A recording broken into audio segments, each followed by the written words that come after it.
Hi friends, Jennifer Eddings here. We're back for another episode of the Call It Collective. And today I'm so incredibly honored to have my personal friend Christine with me. You know, the Call It Collective was designed to speak or to provide a safe space for healthcare workers to come and just talk about all of the real, the raw, the honest, everything. But as I kept thinking about it and as I've gone on this journey, the truth is that caretaking is not exclusive to healthcare workers. There are people out there, like my friend, that have literally had to change their entire life to start taking care of a family member. And that's what I've asked her to come here and share with us today. And again, thank you so very much for being here. Thank you for inviting me. You're very welcome. And I actually feel like I should apologize. You know, whenever I started, when I was approached about this podcast, I was trying to give every reason why it wouldn't work, every reason why I wasn't the right person for it. And one of the reasons I gave was, well, I'm not coming dressed up every time. And he's like, I don't care what you look like. And up until now, it's always been the cute shoes, the jeans, the whatever. And today I woke up, I just didn't feel like it. So I have on my sweatpants and I have on a tank top, and then you come in looking absolutely ravishing. Oh. And so I almost feel like I should apologize to you, like I'm almost taking the level of this down a bit. No. We're going to work through that, and I think you're going to carry us both. But you look beautiful no matter what. Right, so do me a favor. So I always make my little one-liner jokes, like for the two people that would probably watch this, you could just go ahead and introduce yourself and give them just a little bit of backstory about you. Well, I'm Christine Barton, and I was a 21-year teaching veteran. I'm an only child. My mother was always the one that took care of me, protected me, and then because of a lot of circumstances that happened to her when she was younger, her health started failing, and especially spinal musculoskeletal issues were the biggest thing. And I was having to take off so much time from teaching to do things for her. It wasn't fair to my students. It wasn't fair to the school. And because circumstances looked like I could pull away from teaching to be her caregiver, that's what I did, and that's what I'm doing now. I love that. Now, I just want to touch on something real quick, and I warned you before we started that I typically give you guys a list of questions, and I'm like, I might hit one of them, you know? Right. But you just said something a second ago that at the time circumstances looked like you could pull away. And I do want to get back to that, so I'm putting a bookmark on that one because I think it's significant. But can you tell us just a little bit about like the moment you realized that you were going to have to make this transition? What did that feel like for you? What did that feel like for your identity? Honestly, it was terrifying because I was a teacher. That is what I did. That's all I ever wanted to be, was a teacher. And there had been other circumstances during my teaching career that I thought I was going to have to quit teaching, personal injuries and things like that. And I was able to continue. So I felt like that was the thing I was going to do until, probably 70 years old. Yeah. Because I loved it. Yeah. And so it was very scary to do it, but here's my mother, who is just the most beautiful soul. And I needed to be there for her. She had always been there for me. But it was very scary because I felt like I was losing a big part of who I was. And I didn't know what that was going to feel like, so it was very terrifying. Yeah, I'm sure it was. So how did that go with, as far as your day-to-day before? Like, did it go to, like, did she need full care? She is able to walk with the help of a walker. When I really realized things were going to change was the last time I drove in a car with her, which was the last time that she drove a car. Because I was pregnant away. God, don't let me die. Yeah. And it was just reflexes and things, the medication she was on. And so yeah, it was, it was just, there's just a lot of emotion that goes with all of that, and the transitioning and having to, at that one moment when I'm realizing, okay, she's able to dress herself, she's able to make small meals, like microwave things in the toaster, things like that.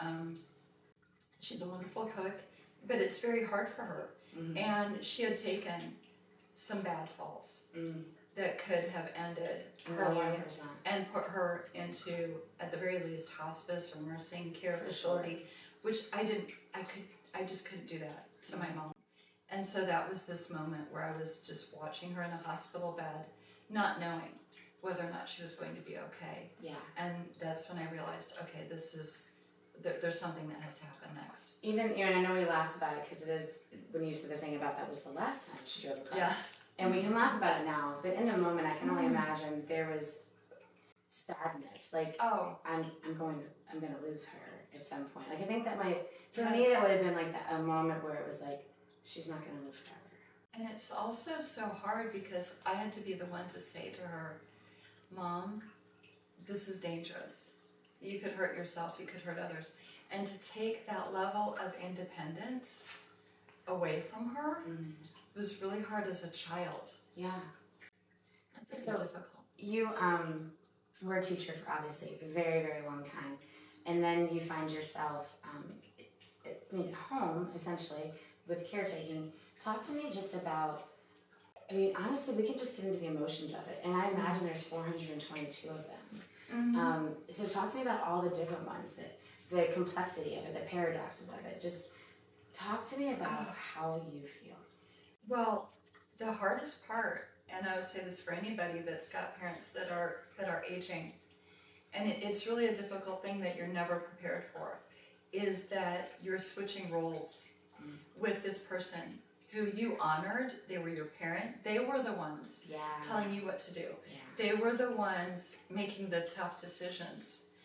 They were the ones guiding you. And now all of a sudden it is switching. And you're taking on more of a role of the parent. You're being a parent to your parent. You're telling them, no, you're not drinking enough water. No, you're not going to eat that today. No, you can't have your pudding if you don't eat your meat. Okay.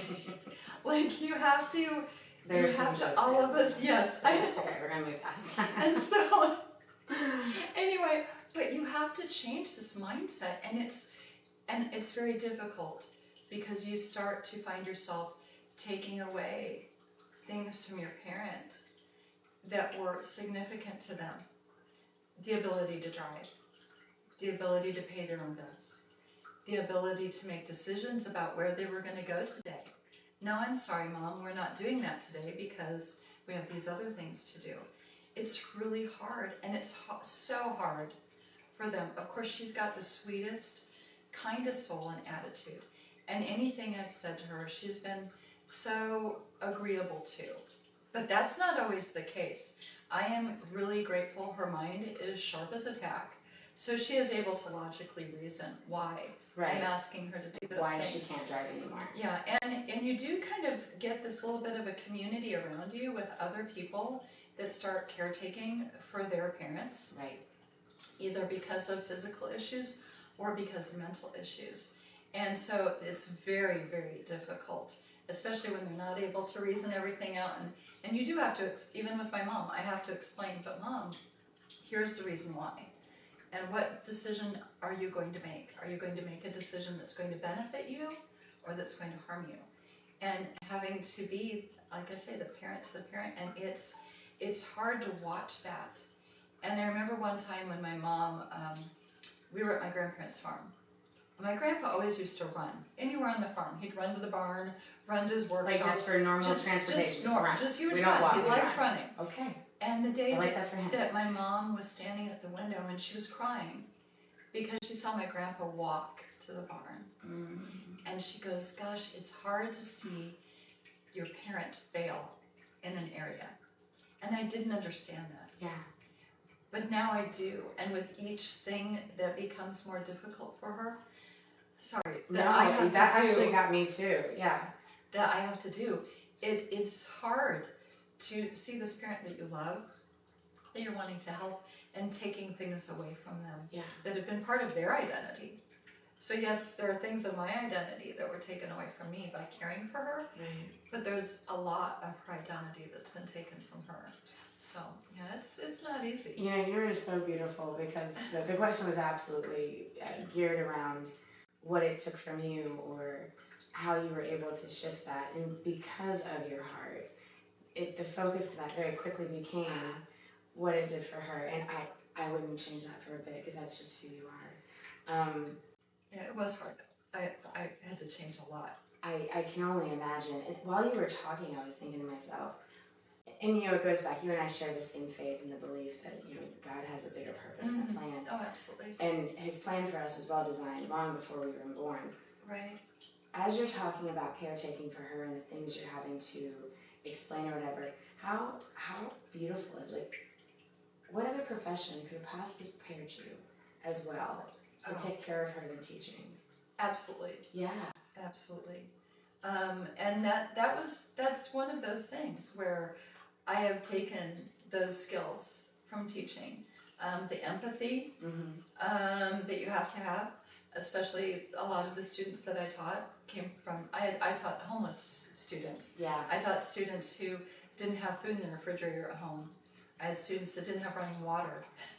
Okay, I had students who were coming to school hungry, not dressed appropriately for the weather, all of these things, and having to really show that empathy towards them and putting myself in their place.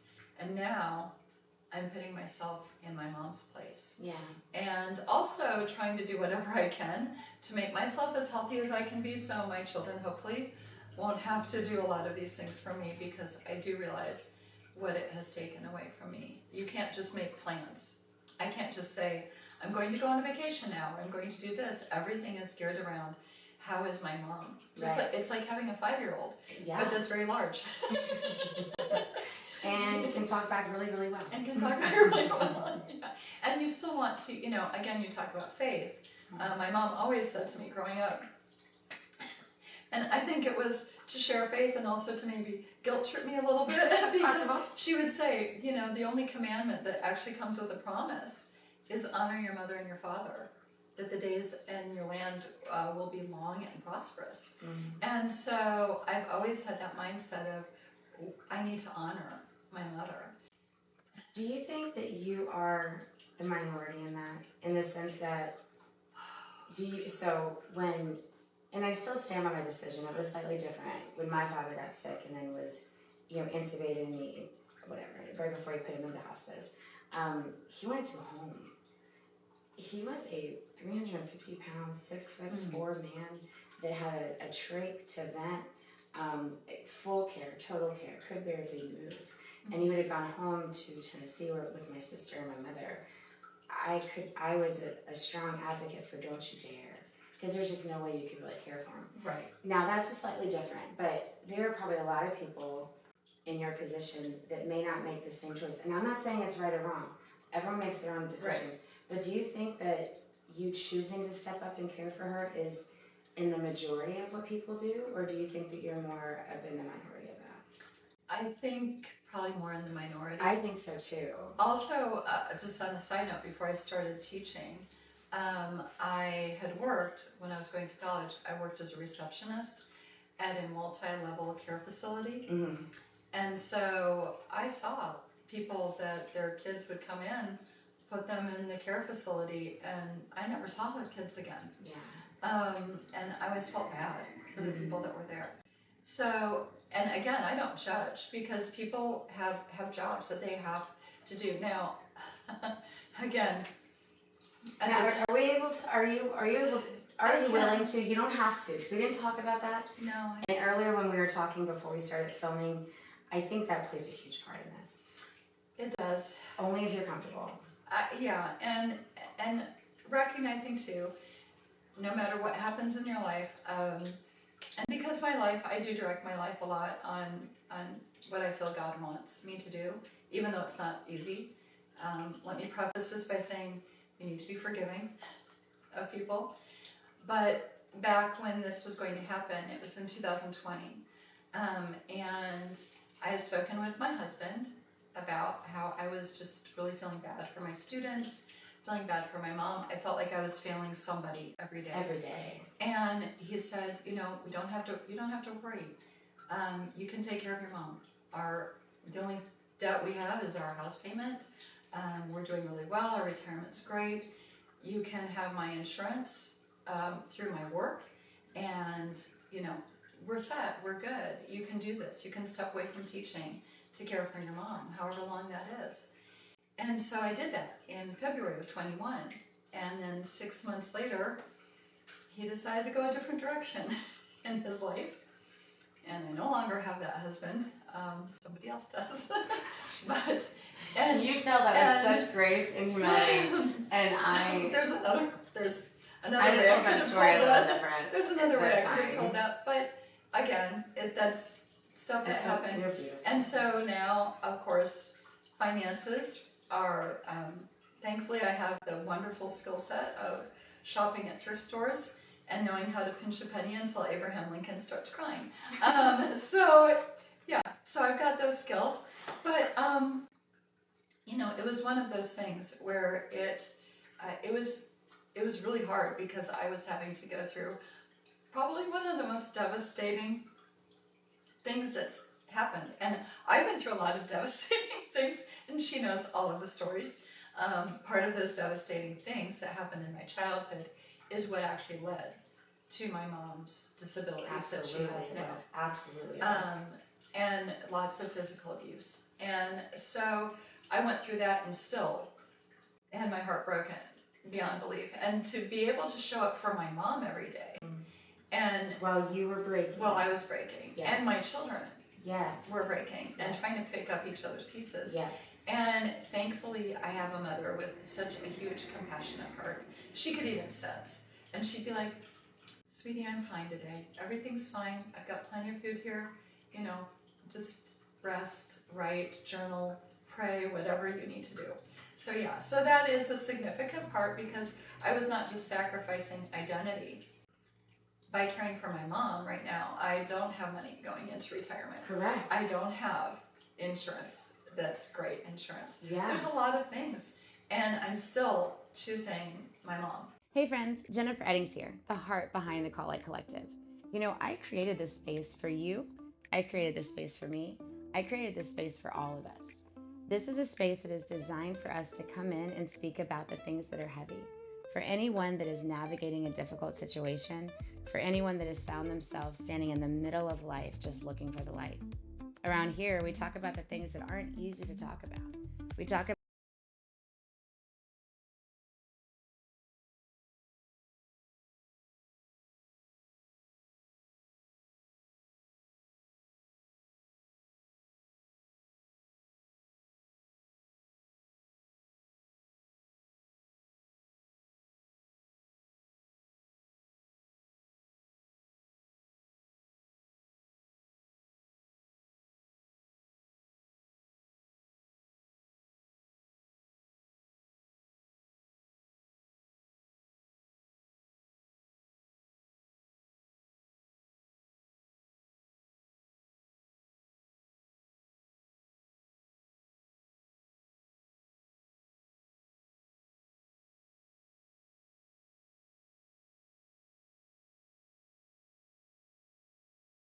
your entire world shifted. Every aspect of it.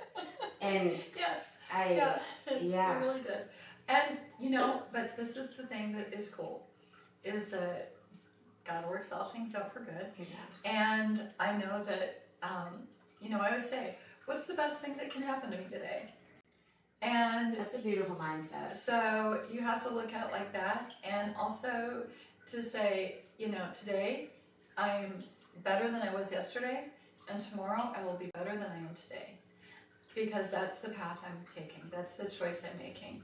And my choice is also to try and help my mom to get her best. And when you were talking about your dad, and there are situations, if my mom was not able to get up from a chair, if she was not able to move around because of back issues I have myself, I would not be able to care for her.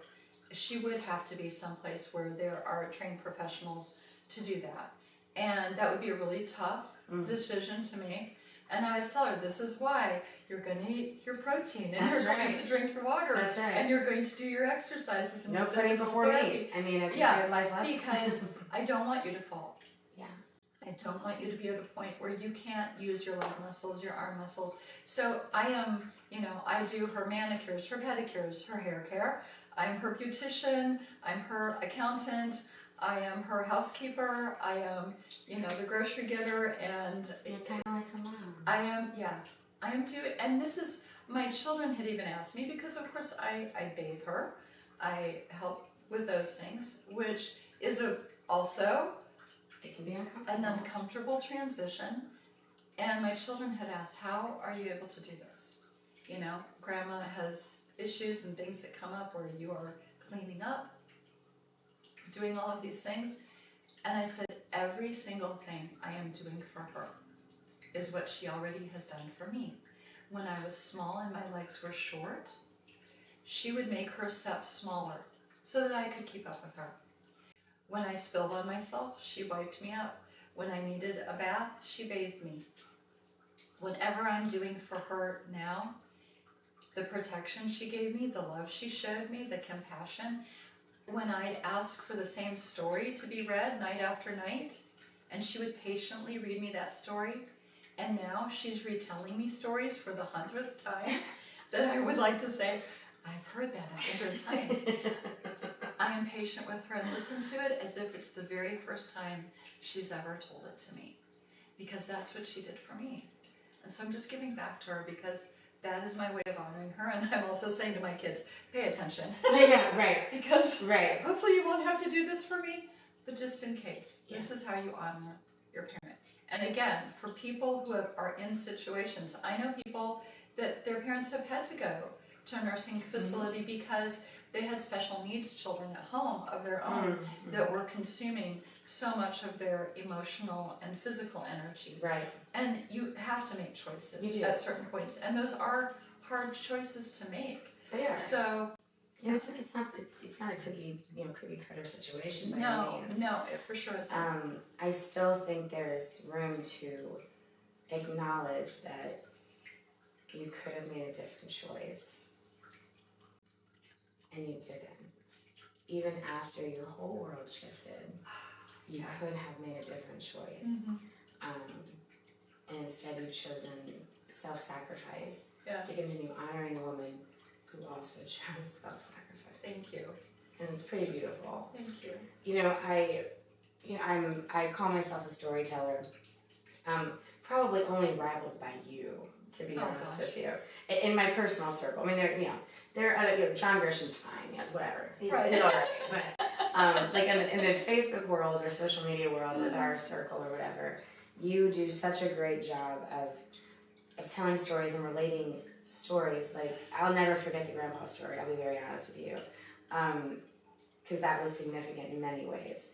But you do a great job of telling the stories and walking us through your life, your ups and your downs. And there was a post you made, I don't remember what it was, and you said, you were in this beautiful floral dress, and you said, I'm celebrating, Fancy Thursday or Fancy fall. Fancy Fall. Fancy and you're fall. like, that doesn't even exist, but it does now because I wanted to. I made it up. You made it up, because that's exactly right.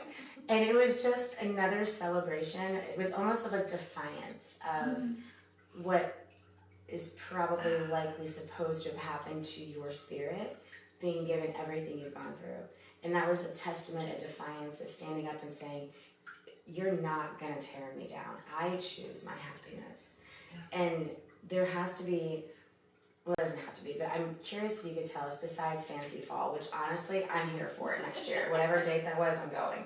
I was in healthcare, we talk about like what is your release, like how, when we interview people for like jobs, whatever, like how do you take care of yourself, how do you disconnect, how do you let go of everything that you're feeling and whatever. And I wore this shirt today just as there is a semblance of that life is hard, and if we just stay home and we just roll around in all the hard and all the grief and all the whatever, we're destined to be exactly what we think. We are a product of what we think. So when I'm feeling down, I get up and go out. And this is a group that is in St. Pete, and because I know you know them. And it's just, too. I know you know. Should have told me. Well, this one's a little special. This was my birthday, and it says 42 and Feral on the back, which is fantastic. But anyway, finding people or finding other outlets to hang out with, and this group is more about like going to music concerts, and you know that, but I'm telling the two people that don't know, that maybe not immersing yourself in the entire, like your whole life becoming that, because lately you've Right. seen my stories as to what happens when that happens. Yes. But to just get out there, so I railroaded it. My question for you, not railroaded, but you know what I mean. My question for you is, aside from Fancy Falls, how else do you keep your light so bright? Because you have one of the brightest. Oh. And to look at you without knowing anything, it would be very easy to assume that you were Miss Nebraska, that you had everything handed to you, a perfect conjoined home with a great like June Cleaver situation, because you are gorgeous on the outside, just so beautiful, but the inside just shines so bright. So how do you not let your light go out? Well, just kind of going back to some stuff that you know about me. I was literally in a home that there was abuse and there was addiction, and along with all of that fun, I was, if you've ever seen 16 Candles or any of those old John Hughes movies, there's always like that back brace girl that's wearing the back brace with the bar, you know, I was the back brace girl. Or Romeo and Michelle's high school reunion, or what, I was the back brace girl, and I was bullied all the time, and then always feeling like I had to be perfect, because there was already enough problems, you know, when I'd walk, there was no escape. I couldn't go to school and escape home, and I couldn't go home and escape school. And so, thankfully, at a very early age, I was able to understand faith in God. And honestly, that's a lot. I talk, I'm very much kind of one of those intercessor peoples, and also, and you understand this, the empath side, because in your life you had to, for your own safety, read the room. You had to be able to know what somebody was feeling. And so I found that when I focus on other people and trying to help other people and make other people have a good day, then I have a good day. When, you know, I see somebody at a thrift store or whatever, and I like their shoes, I like their hair, I like their smile, I tell them to have a great day. And my children used to hate to go shopping with me, because I would end up becoming best friends with somebody like in the deli section of Publix waiting to get my pub sub. Hope I could say that. So, Yes, you're right. So, but yeah, and I think it's about when you take the focus off of yourself and you put it onto how can I make someone else's day better, it makes your day better. It's a lot of, I spend a lot of time journaling and writing, and because that's the other thing that I'm doing on the side as I'm caring for my mom, is working on writing. And by the way, I love reading all of your posts. If you don't write a book, if anybody needs to write a book, you need to write a book, but that's what I'm working on. And so when I'm starting, you have to look at the positive. What is the good thing in this day? And I used to ask my children that, whether it was my own children or my students in my classroom. Somebody tell me about what your best thing that happened to you yesterday was, or today was. What's the best thing? You know, let's focus on that. And so for me, yeah, it's dressing up. It's wearing a back brace for so many years. You just couldn't wear cute clothes. And thankfully, because I was really poor when I was younger, I'm not afraid of wearing secondhand clothing, because I was wearing hand-me-downs, you know, when I was a kid. And so finding just ways. I used to, even when I was teaching, I would, over my jeans, I would be wearing a nice outfit, or over my suit, I would just throw on a tutu on top of it. And that had special meaning for me too. And this all for another day. But anything that brought joy, if it brings joy, that's focus right on that. And so, and I'm not going to pretend that that's just all there is, because in life there's a lot of darkness that comes into that you have to fight against. And I have those days where I am pity partied to the nth degree. I am, you know, throwing confetti and having my own little pity party about the things that I'm going through and the things I've had to sacrifice. So no, I know what it's like to be hungry. I know what it's like to be homeless. I know what it's like to be poor. I know what it's like to be bullied and abused. I know what it's like to be afraid every day for a really long time. Yeah. And so I guess my thing with teaching and even caring for my mom is the need to make sure, because you never know what another person is going through. It's true. And so if I can make somebody else's day better that might be going through their own personal hardships or heartbreak, then that's a good thing, if I'm able to do that. And so, I made it up. Everybody can participate or heartbreak. Then that's a good thing, if I'm able to do that. And so, I made it up. Everybody can participate. You did make it up. It was great. So it's about what can I do to make someone else's life better. And when my mom, because I'll go home at night. She lives in her own house because she insists on it. And first off, all of the walls in her house are purple. And it's beautiful. Okay. Because that's her favorite color. I love that for her. And she likes to keep the house at a very comfortable 81 degrees. And I think that's subjective. The very comfortable part. You know why? Because arthritis, warmth feels better when you're in pain. And you have to be understanding of that. And also having, I know every episode of Andy Griffith's show as well, but that makes her happy. And so when I leave the house at night, and sometimes I go in really early in the morning, and we have breakfast and lunch and all that, and sometimes I go in a little bit later because I have 2 households I'm taking care of, 2 houses I'm cleaning, basically 2 families. I've got, you literally do. I've got two taxes, 2 sets of bills, all of these things. But when I go to leave my house and my mom hugs me and tells me that I'm the best daughter ever and how grateful she is to me, oh my gosh. And she always, if you go right now to her house and we sit down over a cup of coffee, the first thing that she'll tell you is, if I would have sat across the table from God and asked him for the perfect daughter, he gave me better. And she literally tells that to every single person. So how could I not take care of a woman with that kind of a heart? And the challenge is, though, not every day has always been like that for her. Yeah. She's gone through her share. When she had viral encephalitis and lost her mind and was treating me horribly, and she was supposed to die, but she lived miraculously. Students that I taught that called me a few choice names. You may have heard it a few times. That's where the forgiveness and the mercy and the grace comes into. Well, because encephalitis is different, but especially students recognizing that any of that anger that comes out at you in the name calling, that is displacement of a lot of hurt. Yeah. And I think the takeaway from a lot of this is just you have lived your life in the service of others in whatever capacity that meant, as a wife, as a mother, as a daughter, as a teacher, and even now as a friend. And we talk about we share a lot, and I'm sure anyone that knows me enough on social media or from work, whatever, when you mention a tutu, they were like, of course she wore a tutu. Because that's something I, of course, parents around a lot too.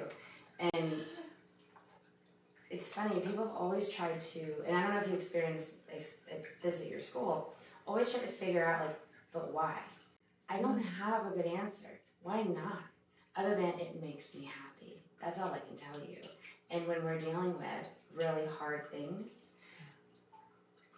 chances are, especially if anyone else notices you're going through a hard time, I can take it to the bank that it's 47 times worse, and you're able to hide most of it. And at night, when it gets dark or whatever, that's when it really comes out. So, and I don't know about you, but there are nights where I wasn't sure I was going to wake up the next day. Right.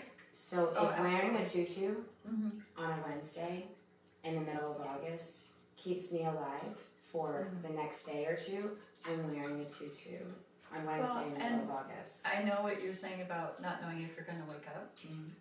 When I had the massive subarachnoid brain hemorrhage from falling in my classroom, and my neurologist had said you could re-bleed and not wake up. And you just have to say, well, did I live this day the best that I could have? Is this the day that I will be remembered? Like Dr. Seuss says, I will live this day as if it will be the day I am remembered. And so I always think that to myself too. I've been given 24 hours, and it's a gift. And just like I always told my students, that's why we call it the present, because it's a gift. So anyway, that's how, and being a caregiver, you know, there's a lot of people out there right now that are having to do that. And some of you are dealing with parents who get angry and who will rebel against the things that you're trying to do to help them. But just remember the good that you're doing, and because I would just say that, you know, it is a sacrifice. And yeah, I do sometimes at night sit there thinking, what is my retirement going to look like? And how am I going to make it every day? But I always know that God hasn't failed me yet, and I don't expect him to ever do that. So I have a purpose and a plan for my life, and part of that is taking care of my mom right now. That you know, you just saying that about, and I appreciate you, the shout out to anyone that is also in that situation. It also can be said that I've already said that I think you're in the minority of people that would choose to do what you've done. But I also think you're probably in the minority of the people that are caretakers that either were, you know, I think we're healers. Mm-hmm. You know that I think there are certain people that we're sent here. Yeah. Our lives tend to be harder because our calling is higher. Mm-hmm. And how would you ever connect with the people you've ever connected with if you didn't know addiction, if you didn't know homelessness, if you didn't know all those things? And honestly, how lucky are we to have been given that gift, regardless of a hard life, to be able to help somebody else through theirs. So I do wonder, and I question, and this is probably going to be the last actual question we're going to get to, although I've gotten to this many of our questions, which I told you would happen. For those that are not as fortunate to have the outlook and the spirit and the optimism and the faith that you have, that are in those caretaker situations, assuming that nothing you say is going to change those things I just said, is there any advice or tips you can give or insight as to how to not lose yourself completely in what they're doing? That's a tough question. You have to make choices every day, just like even as a mother. For sure. Yeah. Because sometimes, you know, as a mother, you start to lose your identity because it is wrapped up in your children. And so it's very similar with that. You do have to remember that, and it's, you know, people always say, well, if you don't take care of yourself, you can't take care of anybody else. And you're like, it's a lot easier. That's great. Thanks for the advice. Yeah. It's like, you're anxious, well, just don't be anxious. Yeah. Why did I think of that? And just not breathe. Okay. So it's really important to take those moments. And especially when you get frustrated, just like with children. Sometimes you have to remove yourself from the situation. Sometimes it's me reaching out to one of my children or even one of my mom's friends and saying, hey, is there any way you could come over and spend some time with my mom? Is there any way that you could just take over for a little bit? And don't feel guilty about that, okay? That's the biggest thing. Don't feel guilty when you have to take care of yourself. And that was a big thing for me for a little while. I was feeling guilty if I wasn't there every second. Absolutely. But then I was falling apart. My home was falling apart. And so you have to take those moments and carve out some time. Whether it's watching your favorite movie, just separating yourself, watching your favorite movie, going out for a cup of coffee or dinner with friends, or even taking yourself out. I take myself out on dates all of the time, and I'm an excellent date, I just want to tell you. I always hold the door open for myself. But you have to do things, and whether it's meditation, whether it's prayer, whether it's journaling, that's where you can take out a lot of your frustrations, a lot of the, when you're like, oh, I can't do this, and then you journal, you know, or you pray about it, or you just find that friend that you can vent to where your venting is safe, and you just take those moments to be fancy, to put on the tutu, or to just relax, to just lay out in the sun on a blanket and just take in some of the fresh air. But you have to, because if you don't do that, there is like literally a statistic that caregivers, if they don't do that, the person you're giving the care to might outlive you. Amen. And that is really an important thing Amen. to keep in mind. That's one of the things I was told right off the bat. Your mom might outlive you. if you do not take better care of yourself. And so that is really an important thing to keep in mind. You touched on the guilt, and I think that the majority of us in this world, that's probably the most debilitating emotion to feel, the guilt or shame. Yes. And I love just you speaking and telling your story. It will touch someone that is currently feeling guilty because they didn't want to watch Andy Griffith for the 50th time. Because they did not want to hear that story that they've heard 100 times. Mm-hmm. And you give them permission to at least say, you know what, I'm normal. Yes. This is normal. And I am doing the absolute best that I can do. And not that you need encouragement to continue telling your story, because I know you're going to, but I just don't know if you realize the impact that you would have, or that you do have, on those that are feeling alone, and that they're by themselves, and that they must be the only daughter who did not want to make poached eggs for the 14th day of growth. And it's just not true. They're not alone, and you're not. And none of us are alone in any of this. No. And that is why I know you are so committed to living out loud and sharing all of the things. Absolutely. And also, and if I could just add something. Please. If you're a caretaker, whether you're a parent, whether you're caring for a elderly parent, whatever the case might be, give yourself some grace. Give yourself some forgiveness. Because there are going to be times that you are going to snap. And you're going to be like, oh my gosh, do we have to have it at 81 degrees and you're going to turn it down to 70? Yeah. And you're going to be like, I'm sorry, you're just going to have to freeze for a minute because I can't handle this heat. Okay. And then after the fact, you're like, oh my gosh, I didn't need to talk that way. I didn't need to have that tone. I should have showed more grace. Look, give yourself grace, because you're only human, okay? And she can put a blanket on. And you're gonna have those days where you're going through something yourself, and you're still having to step up to the plate for someone, and you're not gonna necessarily do it perfectly, but you don't have to do it perfectly. Sometimes all you have to do is show up. I swear that is it. Sometimes the most important thing that I give to my mom in the course of my time with her is just my presence, a hug, holding her hand, something like that. That might be all I can give her for that day. But that means you gave her 100%. But yeah, and then you just have to say, you know what? Maybe today wasn't perfect, but God willing and the creek don't rise. Maybe I'll get it tomorrow to do it better. So show yourself some grace, show yourself some mercy and forgiveness, okay? Because you need it as much as anybody else does. And I want to add on, and we definitely are getting close to time, and I do want to add on to that because you're right. I do think, I remember at a time where I was just really struggling, and I would hear people say, you have to pour into your own cup before you can pour into others. I was so tired of hearing that. I was so tired. I was like, what does it even mean? I don't even know. And then people would say, well, why don't you take yourself to a movie? What is going to see Ghostbusters going to do for me? Because my husband cheated. How is going to go see that movie going to help me? It's not. But then one day I was like, you know what? I'll go see the damn movie. I'll just go. Because nothing I'm doing is working. It wasn't the movie. It was the time away. Yeah. It was the space away. Yeah. Doing something for myself, regardless if I care to see that damn movie or not. It was the presence of myself and allowing to just rest and take away all of the other responsibility and drown out all the other noise. So I know you've heard us say a few things that maybe you're like, oh, okay. I get it. There is truth to it, guys. I'm one of the biggest skeptics of that shit. I'm like, especially when like, oh, well, don't be anxious. I cannot believe I never thought of that. You know what I mean? Oh, yeah. So anyway, so I know you're going to hear, like, you heard some of the things she said, and they may be something that you've heard people say before.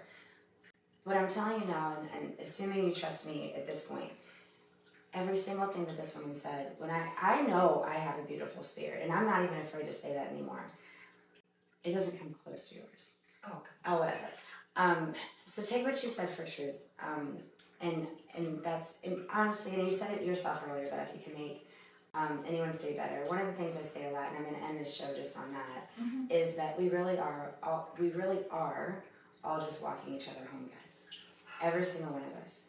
And if there's anything that you can or I can or she can do each day or every moment to make somebody else's journey a little less heavy or a little more bright, that is literally the only thing we're here to do. No matter what your faith is, I don't care. That is what we're here to do. It is about humanity. It is about being here for each other and showing up every day despite how hard it is. This could not have been easy for you to talk about, at least, or maybe it was, I don't know. But I am so It's thankful. life. It is life. It is life. And I am incredibly grateful for you. I am so grateful for your mother because you are here and you are who you are because of her. I am. And you have shared so many beautiful Absolutely. stories about her, and hopefully one day you can share them again with everybody. Oh, I'd love to. If I can be half of the mother that she was, I will be successful. Especially I'm not so sure my kids will make the same choice that you did to take care of your mother. I'm just gonna be really honest. So I just want to say thank you from the bottom up. Oh, thank you for having me here because it's an important conversation. It is such an It important really is. conversation. And you never think in a million years, I thought my mom was going to be that person that was going to live to 100 and be wearing her high heels and, just rocking it and being totally healthy. You never think that's going to happen until it happens. And there's nothing that prepares you for it. It's just life. It's just like, And you have to just keep on figuring out how to roll with it. So. oh, absolutely. Anyway, I appreciate you guys so very much. It's been another episode here with Christine again. Thank you very much. Oh, and just a thank you. reminder to everybody else, caretaking is not just healthcare professionals. Caretaking is a mother, it's a father, it's a sister, it's a friend. It's honestly probably any of us. So anyway, until next time, all my love, all my light, this is The Calling.